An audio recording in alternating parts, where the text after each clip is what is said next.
que tenemos que subrayar que este dictamen que se nos presenta es una regresión muy significativa en todo el trabajo que se ha hecho en la construcción de derechos humanos, por lo menos en los últimos 15 años, incluso en la construcción constitucional. Es claramente una señal de preocupación y de alarma. Hay incluso algunos argumentos que se han presentado, aquello que se llama puerta giratoria, y a lo largo de mi intervención voy a tratar de mostrar la falsedad de esos argumentos. Pero no puedo dejar pasar, y es muy importante que tengamos atención. En la exposición de motivos se subraya la noción del derecho penal del enemigo. No hay nada más contrario a la concepción constitucional de materia de derechos en México que el derecho penal del enemigo. Así dice. Y compañeros, el derecho penal del enemigo es probablemente la expresión más autoritaria y regresiva en materia penal. Que en este Senado, en este tiempo, en este momento de inicio de un nuevo gobierno que ha puesto por delante una narrativa de cuarta transformación, se apele al derecho penal del enemigo, es gravísimo. Es gravísimo, compañeros. Yo pediría que en toda la exposición de motivos se quite todo lo que tiene que ver con el derecho penal del enemigo. Ahora resulta que ni siquiera tenemos la certeza de que una persona es culpable y lo juzgamos bajo el principio del derecho penal del enemigo. Es el absoluto sinsentido. Y la verdad de las cosas es que debo decirles que esa doctrina es retomada con los regímenes más retardatarios y autoritarios. Por eso es indispensable. Y miren por ejemplo cosas como lo que a la letra dice en nuestra exposición de motivos. La ley no se orienta a fines preventivos, sino a emprender la lucha en contra de enemigos del Estado, diferentes en su comportamiento a los ciudadanos normales. Esta concepción ya ha sido utilizada en los hechos. Por ejemplo, podríamos preguntarle a nuestra compañera Nestora Salgado cómo vivió ella una injusta prisión, justo porque se le entendió como una enemiga. Ya hemos vivido a la saciedad el abuso de esa figura. Pero también, compañeros, déjenme leer algunas de las partes que dice el dictamen. Se debe excluir de la sociedad, sí, oyeron bien, excluir de la sociedad a quienes transgreden de manera sistemática. Es absolutamente contrario a los preceptos constitucionales. Una segunda idea que quiero reforzar tiene que ver con los compromisos internacionales del Estado mexicano, que son en obligación de nuestra Constitución temas obligados y atendibles. Por ejemplo, el Pacto Internacional de los Derechos Civiles y Políticos establece claramente principios en contrario en el artículo 11 y el artículo 14 en lo que se refiere a la libertad personal. Y también es absolutamente indispensable que esta Cámara tenga claro que somos los primeros responsables encargados en tutelar este principio. Ahora, compañeros, esta reforma es un error para intentar responder a la necesidad de justicia que tiene la sociedad.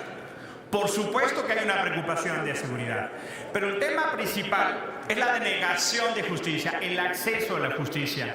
En los últimos 15 años, los gobiernos que la mayoría ha criticado han empleado esta fórmula. No se va a responder el tema de la inseguridad incrementando las penas, compañeros.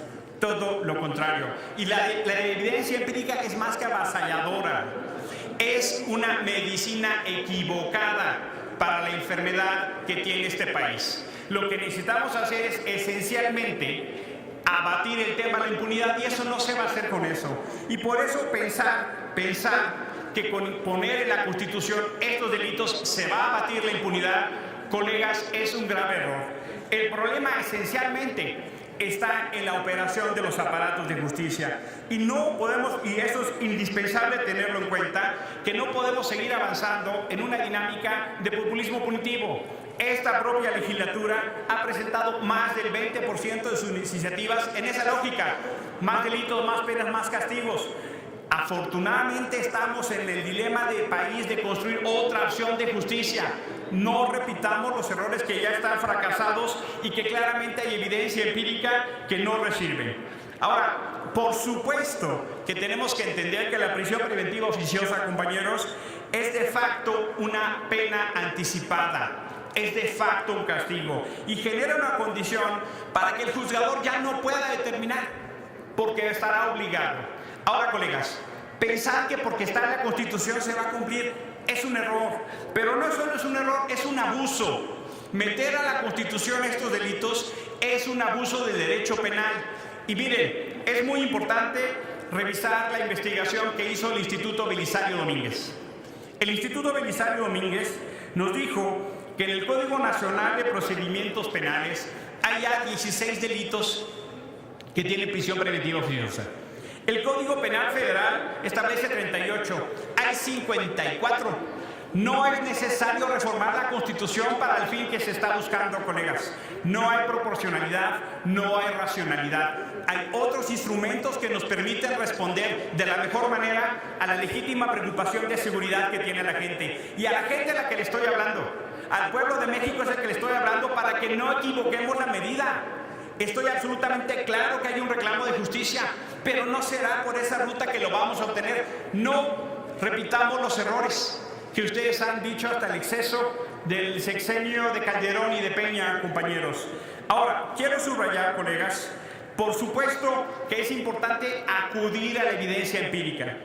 Los estudios del INEGI señalan que en la medida que un gobierno establece mecanismos de control más represivos, se incrementan los índices de delito y las detenciones arbitrarias.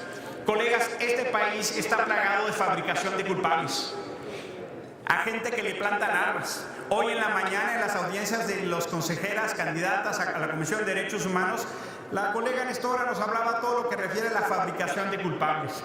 Le estamos dando más armas al aparato que no funciona para fabricar culpables. Eso es un error que miles de personas lo van a pagar. Déjenme darles un ejemplo.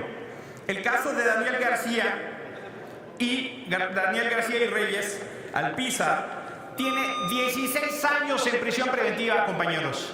Tiene 16 años en prisión preventiva. No tienen sentencia después de 16 años. Ese caso ya llegó a Naciones Unidas, al grupo de detenciones arbitrarias, ya llegó a la Comisión Interamericana de Derechos Humanos, y eso lo han vivido miles de mexicanos. Déjenme decirles, por ejemplo, que en el caso del sistema penitenciario mexicano, que de por sí está colapsado, el 38% de las personas que están en reclusión no tienen sentencia. En números redondos, 4 de cada 10 personas que están en reclusión, que están en prisión, no tienen sentencia. Y a eso le vamos a dar un recargue atómico. Honestamente, estamos cometiendo un gravísimo error. Por eso, distintos organismos de derechos humanos, la Comisión Nacional de los Derechos Humanos, el Alto Comisionado de las Naciones Unidas para los Derechos Humanos, el Grupo de Trabajo de Detenciones Arbitrarias del Consejo de Naciones Unidas, Amnistía Internacional, todos han hecho un llamado a esta soberanía para que detengamos esta reforma, compañeros. Todos los organismos especializados en la materia. Pero si no fuera suficiente, colegas, la Suprema Corte de Justicia ha dicho lo que ha significado el abuso de la prisión preventiva. Su presidente ha señalado el estado de absoluta precariedad del sistema penitenciario mexicano. Hoy los reclusorios son más universidades del crimen que en beneficio para la reinserción social. Tenemos que poner muchísimo más énfasis, colegas, en el aparato de justicia que en subir las penas, menos en la Constitución. Esta reforma que se quiere hacer, compañeros, es absolutamente de carácter regresivo. No corresponde a aquellos que han hecho un compromiso para tutelar los derechos humanos caminar en el sentido de la negación de derechos. La prisión preventiva oficiosa es un error. Tendríamos que estar revisando su eliminación, no su incremento, y que no fuere por producto, término, señor presidente, y que no fuere por producto de la construcción de acuerdos que se pongan más delitos. Es justo al revés, compañeros. Es justo al revés. Vamos a cometer un error gravísimo, que vamos a llenar a la gente en las cárceles de gente como si eso fuera la solución. Lejos de ser la solución, agrava el problema.